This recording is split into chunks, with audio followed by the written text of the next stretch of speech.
Mr. President, honorable members of the Union, our distinguished guests on the proposition bench, thank you for the floor. I rise today, the day after the solemn anniversary that haunts every Mumbaikar, to oppose the motion that India's policy towards Pakistan is populism disguised as security policy. Apologies for the mic. In plain terms, I stand here to tell you that not only is this claim false, but it is a fundamental misreading of my country's reality. And I do so not just as a member of the Oxford Union, but as a Mumbaikar, but as someone who has lived through the consequences of the India-Pakistan saga in his own home and heart. Yesterday was 26/11, November 26th, which in my city is not an ordinary date on the calendar. It marks the day when, in 2008, 10 terrorists stormed across iconic sites across my hometown, unleashing 3 days of bloodshed. One of those targets was Chhatrapati Shivaji Maharaj Terminus, the very station that my aunt passed through almost every evening. By chance or by providence, she took a different train home that night, narrowly escaping the fate of the 166 souls that did not. Another target was the Taj Mahal Palace Hotel, where my best friend's father, a major in the National Security Guard, was one of the first commandos to rappel into a burning inferno. I was a schoolboy then, glued to the television as my city burnt. I remember the fear in my mother's voice on the phone, the tension in my father's clenched jaw. For 3 nights, Mumbai did not sleep, and neither did I. As a child, I learned too early that security is not an abstract policy issue. It is the difference between life and death, the difference between a phone call from a loved one or a silence that lasts forever. I share this not to darken the mood, but to ground this debate in reality. For me, this isn't just an intellectual exercise. It's painfully personal. The railway station, 200 meters from my childhood home, was bombed in the 1993 serial blasts that killed over 250 people. I grew up under the shadows of these tragedies. My parents, who are here in the chamber tonight, listening anxiously to their son, raised me with the stories of those dark days and the mantra that we must always be alert. So when someone claims that India's tough stance towards Pakistan is merely populism masquerading as security policy, you might understand why I bristle. It sounds like someone telling you that the locks on your doors are just for show, not because there are robberies in the neighborhood. But before we delve deeper into that notion, let me first address the 3 gentlemen arrayed against me. A rather formidable proposition bench, if there ever was one. They say this house loves a good show. My opponents have certainly delivered on the casting. First, we have our union president, Mr. Musa Haraj, leading the charge for the proposition. Musa is not only the president of this union, he's also a Pakistani by birth and a very, very dear friend of mine. In fact, as his chief of staff, I've spent months working with him, which makes tonight a tad bit awkward, because technically, I'm supposed to make him look good. But here I am, last night, writing his speech for him.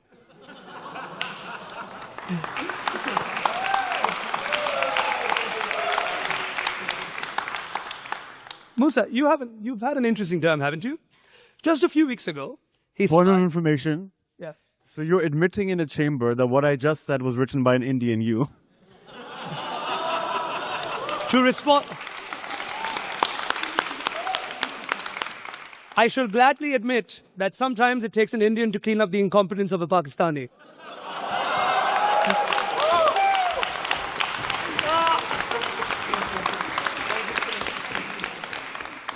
Now, Musa, you've had an interesting term, haven't you? Just a few weeks ago, Musa survived a historic no-confidence vote right here in the Oxford Union. For the uninitiated, yes, Oxford Union presidents sometimes face more rebellions than actual heads of state. The vote failed, and Musa sailed through unscathed with a thumping majority, making him, arguably, the only Pakistani origin leader in history to face a no-confidence vote and remain in power the next morning.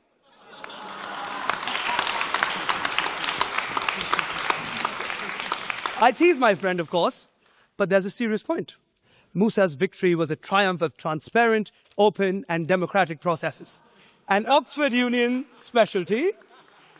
Now, only if some folks in Rawalpindi could say the same. And look who sits with you. The glorious ghost of the presidency's past. We have Ahmed Nawaz, the president for Michaelmas term 2022. Ahmed, you're a man of resilience. You survived the horrors of the APS attack. You have my utmost respect for that for the rest of my life. But you also survived, barely so, the internal politics of this chamber. You hold the unique distinction of being the only Pakistani president in history who was not removed by a coup, but an auto-resignation. An auto-resignation for missing access committee meetings. Now, the official record says that you were busy. We all saw the Instagram stories of you doing shots with Bad Baby. Now, does an Oxford Union president have to be caught outside? Following on, we have Israr Khan, the president of Hillary term 2025. Israr, this is a special moment for me. In my first term here, you were Ahmed's chief of staff. You were the man behind the throne. You watched him fall, you fought the dirty politics, and like a true survivor, you climbed the ladder to become president yourself. I'm the chief of staff now. I have seen the walk that you've walked. I have taken notes. You taught me that the Oxford Union, like in Islamabad, chaos isn't a pit. Chaos is a ladder. So when I look at you over there, arguing against India having mastered British institutional survivalism, I don't know whether to rebut you or ask you for a reference letter. Now, that we're all acquainted with the spirit of the Oxford Union debate, a bit of bite, a bit of banter, let's get to the meat of the matter. The motion asserts that India's policy towards Pakistan is populism disguised as security policy. In other words, that India cynically fashions its Pakistan strategy just to win votes or applause rather than to genuinely protect itself. As the first speaker of the opposition, I reject this wholeheartedly. I will show you, step by step, how India's policy is primarily driven by legitimate security concerns and not cheap populism. And in doing so, I shall also flip the mirror to our friends, because if any nation has suffered from the leaders who wrap themselves in the flag of popularity, it isn't India, it is Pakistan. The proposition's argument is seductive. It suggests that the Indian states manufacture its threats. We invent boogeymen, that we use the border as a ballot box to whip up votes. They argue that when India strikes back, we're not protecting our citizens, we're performing for them. To win this debate, I do not need to use rhetoric. I simply need to use a calendar. If the proposition is true, if the Indian security policy is just populism, then crises should corroborate with the elections. The bomb should go off when the polls open. Let us look at the data and let us be inductive. I grew up in the heart of Mumbai.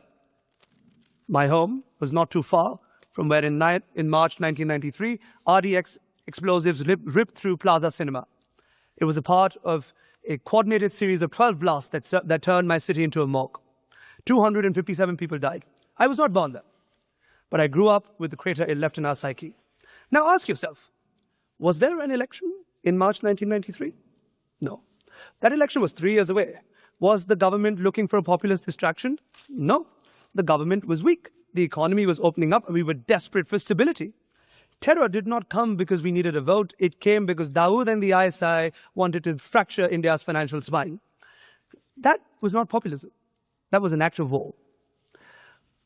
I remember my aunt, once again, vividly, traveling through Chhatrapati Shivaji terminus.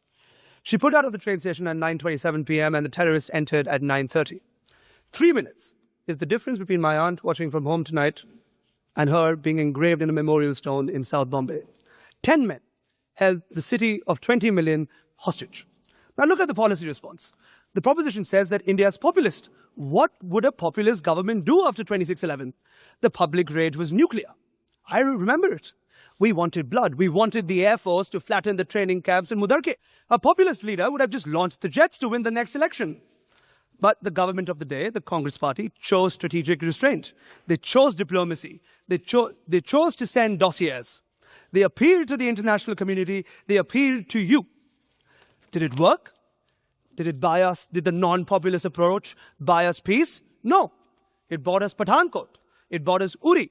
It bought us Pulwama. We learned a hard lesson, Mr. President. You cannot shame a state that has no shame. Let's move to the present. 6 months ago, the proposition claims the skirmishes this May were electioneering. Check the dates. The elections for the Indian General Parliament were over. The government was secure. Apologies. The government was secure. On 22nd of April, terrorists from the Resistance Front, a cheap rebrand of the Lashkar-e-Toiba, attacked tourists in Pahalgam. They dragged out 26 people and killed them for their religion. They didn't ask who they voted for. They executed them. India's response, Operation Sindoor, was launched on the 7th of May. Note the name, Sindoor, the vermilion mark of a Hindu wife. It was not Operation Thunder or Operation Wrath. It was named for the widows created by that massacre. It was a surgical dismantling of 9 launch pads. We degraded radar systems in Lahore. We punished the perpetrators. And then what? We stopped. We did not invade. We did not occupy. We did not hold a parade in Delhi. We re-established deterrence and went back to work. That is not populism. That is professionalism. The proposition confuses popular with populist. Yes, Mr. President, defending your citizens from being murdered is popular. Providing clean water is popular. Keeping the railways safe is popular. That does not make it a trick. Populism is promising easy answers to complex problems. Security is doing the hard, expensive, dangerous work of ensuring that a child in Dadar can go to the cinema without being blown up. But if you want to see the actual populism disguised as security, you must only look across the Radcliffe line. When India launched Operation Sindoor, how did Pakistan respond? Did it fix its security gaps? No. Operation Bunyan al-Masus was launched. The solid cemented wall, a Quranic reference designed not for tactical efficacy, but for religious mobilization.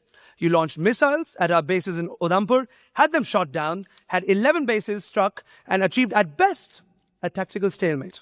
And then, after all of that, what do? You release a music video. The ISPR, your military's PR wing, released an anthem, Dharkan Pe Ek Hi Naam, Pakistan. Mr. President, when India fights a war, we debrief the pilots. In Pakistan, they auto-tune the chorus. You held victory rallies on the 16th of May. You declared a national holiday. Why? Because you cannot give your people bread, so you must give them the circus. You cannot fix the price of flour, so you fixate on the Indian threat. You need the enemy of the gate. Without the Indian monster, your own people may turn around and ask why generals own Papa John's franchises while the country defaults on its loans. That is populism. That is the alchemy of turning public poverty into private power with the specter of war. When you vote for this motion, you are telling the widows of Pahalgam that their grief is just a prop for the government. You are telling my parents sitting right there that the fear that they felt when the windows shook in '93, or the panic they felt when my aunt didn't answer the phone in 2008 was just a disguise. It's easy to deconstruct security policy in the Oxford Union. Our walls are thick, our windows are well plastered. The world feels safe. We can debate narratives and discourse over port and cheese, but out there in the real world, the wolf is at the door. India has decided to stop feeding the wolf. We've decided to stop sending it dossiers. We have decided to shoot it. That is not populism.